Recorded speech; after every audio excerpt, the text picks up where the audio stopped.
In this video, I'm going to cover three topics: no planet B, Dyson spheres, and the Kardashev scale. Now, what do the following have in common?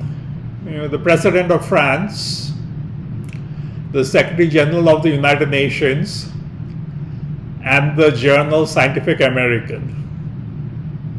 Well, let's take a look. So here is the President of France giving an address to the United States Congress, and in that address he says, by polluting oceans, not mitigating CO2 emissions, we are destroying our biodiversity, we are killing our planet. Let's face it, there is no planet B.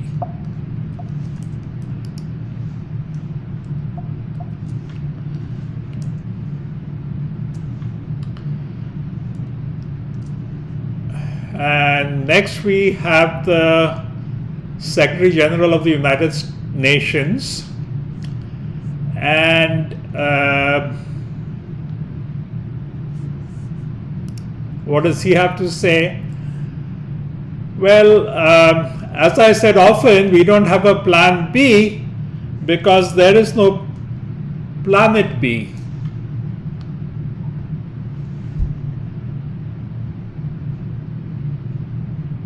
Next, let's move on to the Scientific American.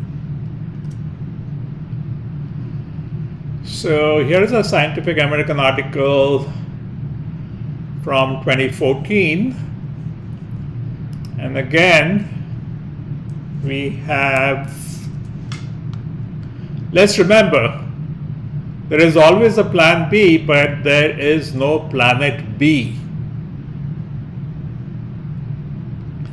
And one more Scientific American article.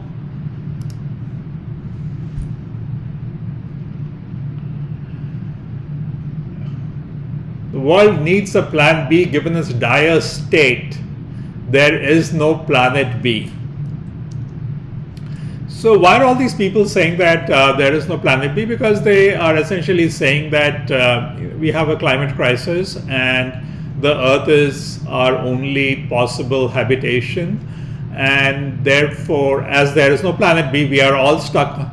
We are stuck on Earth. We are not going anywhere. There's no possibility. There's no planet B. That's it. That's our future. We are here on Earth forever. No planet B. That's just bad science. It is bad science. As the calculations in the book, in my book shows, just our solar system, okay? I'm not even talking about going outside our solar system. Just our solar system, which is in relatively easy reach.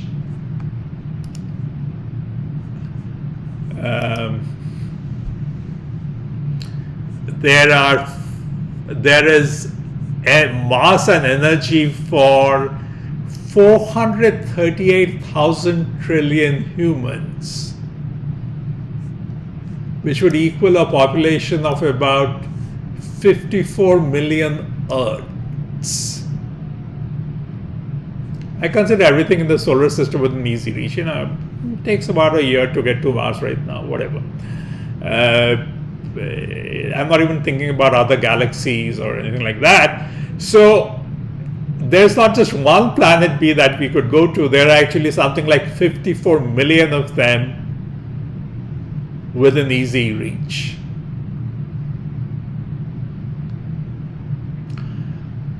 Okay, so let's move on to Dyson spheres. And Freeman Dyson was a wonderful scientist. He was really someone who had all these out-of-the-box ideas and really great intellect. And one of the things he said, like one of the things he thought, and I have to confess, I also, while I would lie awake at night trying to fall asleep, I also thought of things like Dyson spheres, and I said, yeah, that should change the wavelength of what you observe of the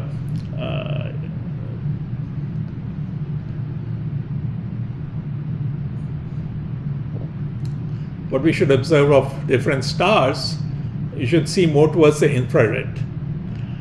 And so Dyson also said that, okay, if you're looking for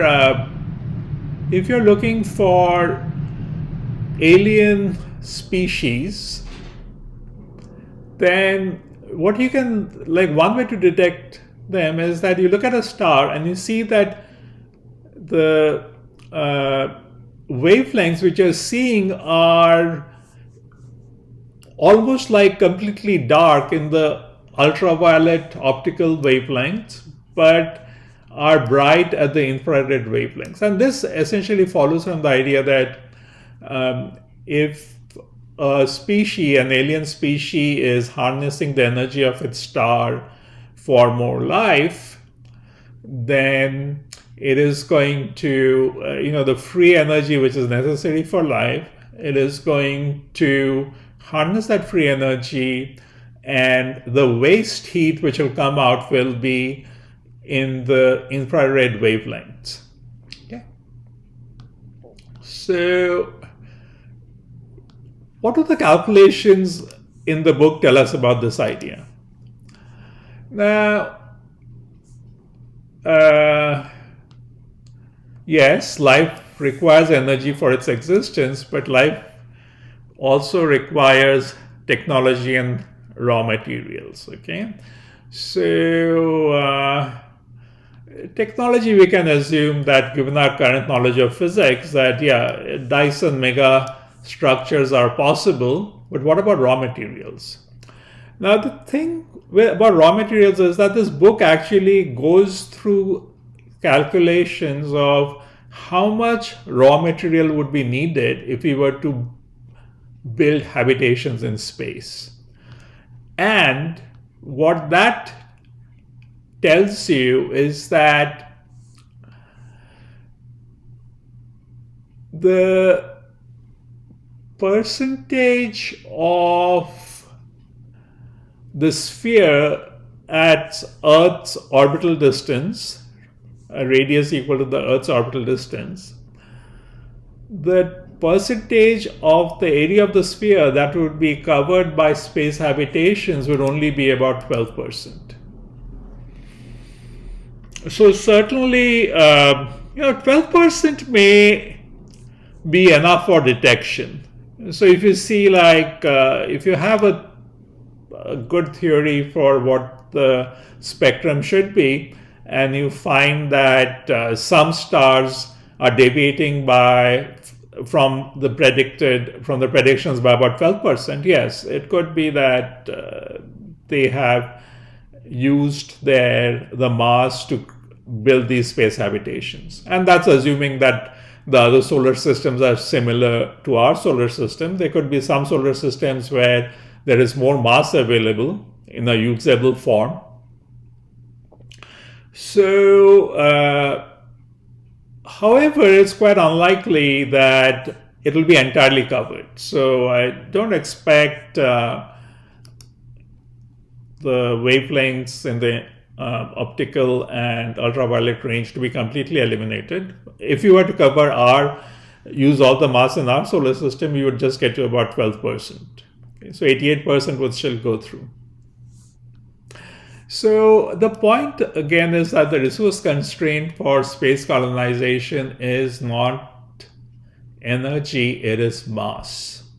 There is plentiful energy in space in our solar system from our sun. There is also plentiful mass, enough if we were to convert use all the mass, we would have the carrying capacity of our solar system would increase to about 438,000 trillion humans, but it would still not use all the energy of the sun. We would just be using about 12% of it.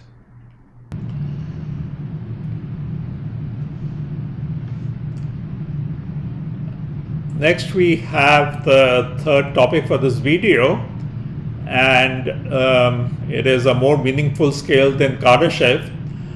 As I've already discussed,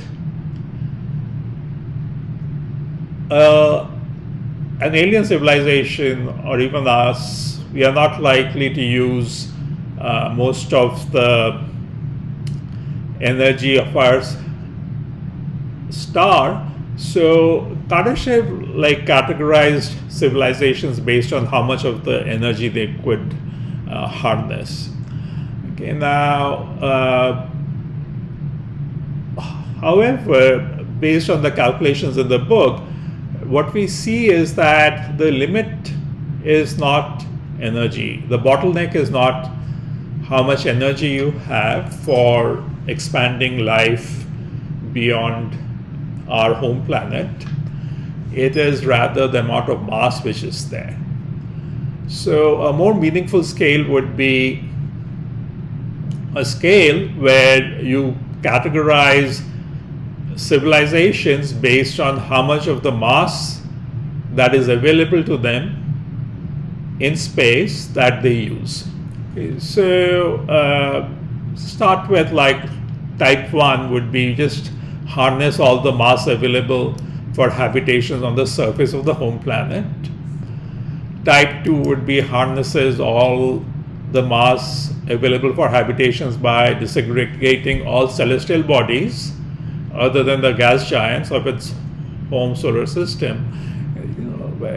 Mining the gas giants is really a challenge, and it's not, I don't think there's anything in physics which says it can't be done, but definitely it would be something which would require a lot of technological advancements. Okay. So type 3 civilization would be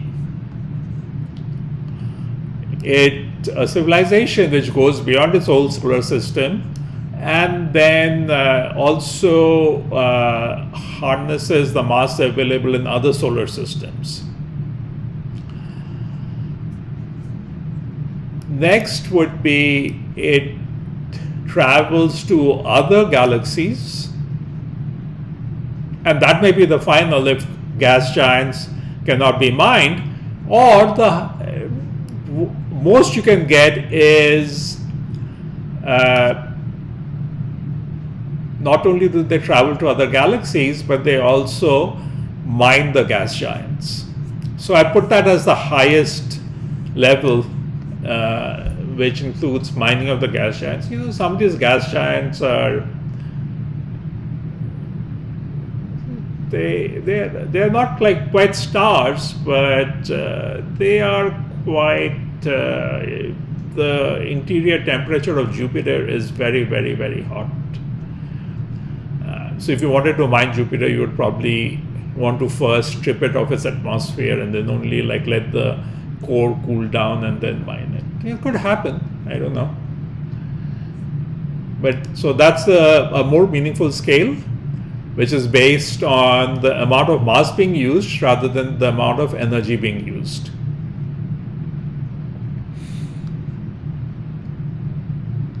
So more details are there in the book.